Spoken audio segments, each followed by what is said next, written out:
ডিম ছাড়া চুলায় নরম তুলতুলে কেক একবার বানিয়ে খেলে বারবার বানিয়ে খেতে ইচ্ছে করবে, এতটাই নরম এই কেক হয়ে থাকে।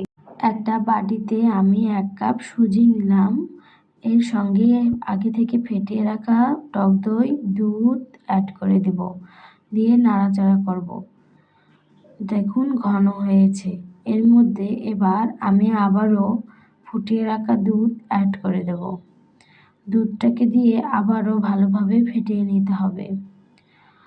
ফেটানো যত ভালো হবে কেকটা খেতে তত মজা হবে। এবার আটা অ্যাড করে দেব, কিংবা ময়দাও নিতে পারেন। আমি এখানে আটা নিয়েছি।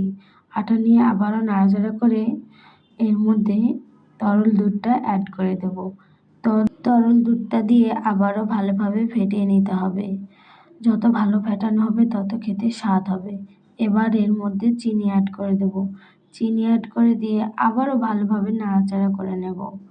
এবার আমি এর মধ্যে 1 কাপ তেল, 1 চামচ বেকিং পাউডার, 1 চামচ ভ্যানিলা সেন্ট অ্যাড করে দেব। অ্যাড করে দিয়ে আবারও ভালোভাবে নাড়াচাড়া করতে হবে। কালারের জন্য ফুড কালার অ্যাড করে এই মিশ্রণটাকে একটা বাটিতে ঢেলে চুলায় কুক করতে দেব 45 মিনিট। তৈরি হয়ে গেল নরম তুলতুলে